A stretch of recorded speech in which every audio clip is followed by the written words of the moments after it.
Hello friend, আমি নবনীতা। আমার নতুন ব্লগে আপনাদের সকলকে স্বাগত। মায়াপুরের সৌন্দর্য উপভোগ করার পর আমরা রওনা দিলাম নবদ্বীপের উদ্দেশ্যে।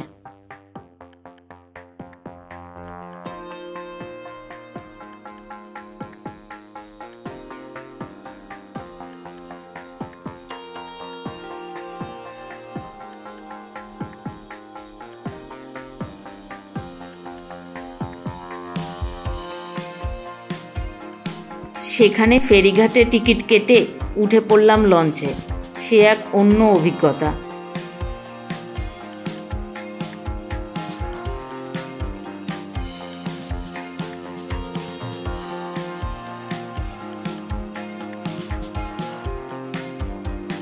খুব ভিড়, সেই ভিড়ের মাঝে সঁপে দিলাম নিজেদেরকে।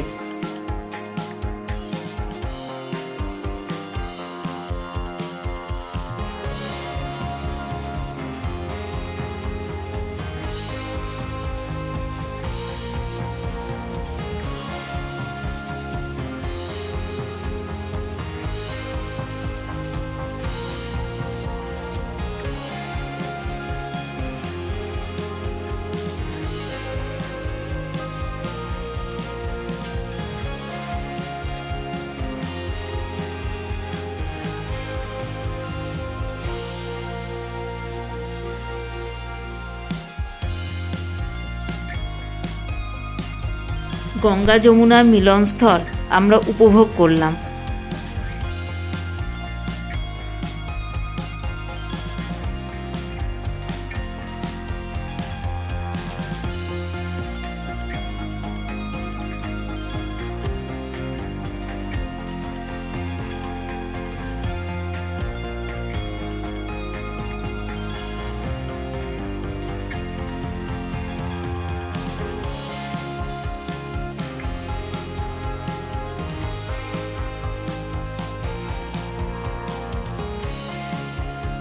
আমরা পৌঁছে গেলাম গণপ্রসিদ্ধ ঐতিহ্যবহুল স্থান, সে হলো নবদ্বীপ।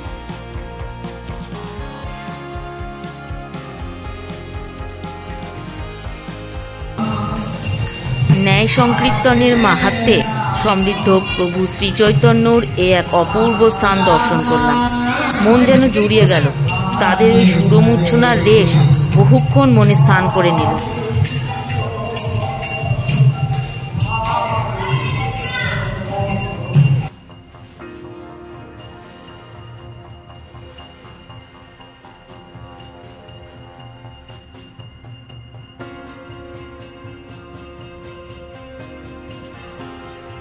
এরপর দেখলাম নিমাই অর্থাৎ শ্রীপ্রভুর ঐতিহ্যবহুল স্থান।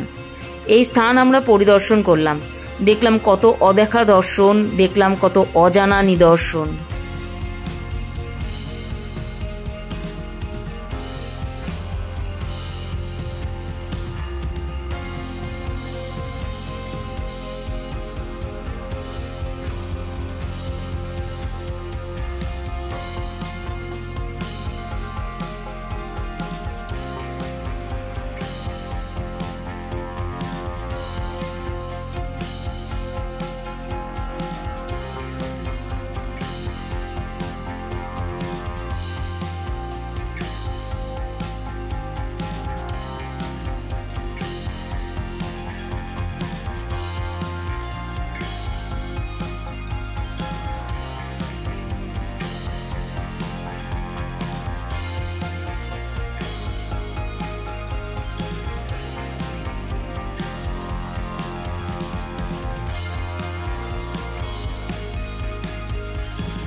পঞ্চবটী বনের নানা রকম দৃশ্য, মনুষ্য সৃষ্ট কৃত্রিম মিউজিয়াম বা ঝুলনের মতো সৃষ্ট ওইসব স্মৃতিগুলিকে আমাদের মতো পর্যটকদের মনোগ্রাহী করবার জন্য অক্লেশ পরিশ্রম করে এইসব চিত্রপট বা চিত্ররূপ দান করেছে তাদেরকে জানায় সহস্র সহস্র অভিনন্দন।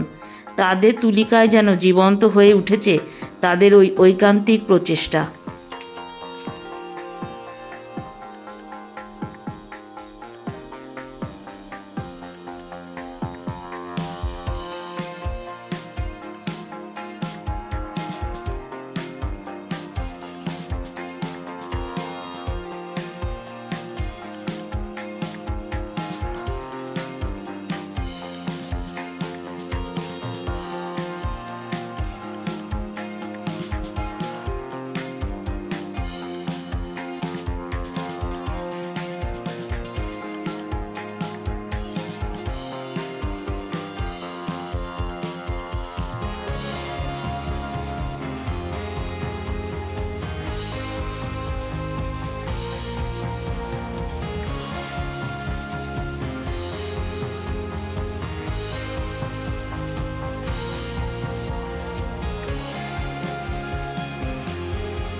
দেখলাম মিউজিয়াম, দেখলাম, জানলাম, অন্তর দিয়ে উপভোগ করলাম। সত্যি বাস্তবিকই যা দেখলাম তা ব্যাখ্যা করা যায় না। কেমন যেন মোহগ্রস্ত হয়ে গেলাম। এ আমাদের কাছের মানুষ শ্রীচৈতন্যদেব নাকি দূরের? এই দোদুল্যমান অবস্থায় যেন ভেসে থাকলাম।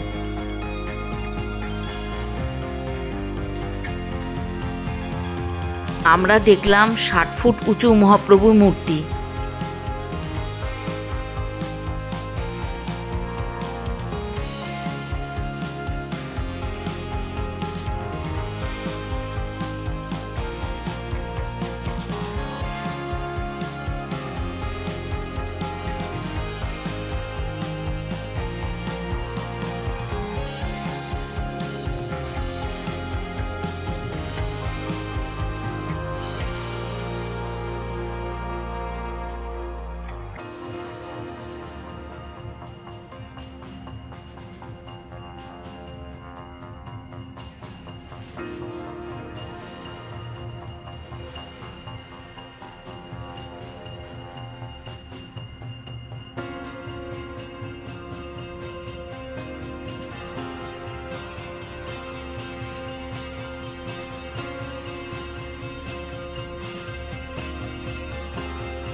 বিভিন্ন রকম ঐতিহ্যমণ্ডিত স্থান পরিদর্শন করার পর এবং পোড়ামাতা মন্দিরের ঐতিহাসিক পটভূমি জানার পরে শ্রদ্ধা জ্ঞাপন পূর্বক এবং ভক্তি ভাবাবেশের মাধ্যমে আমরা নবদ্বীপ ছেড়ে গেলাম।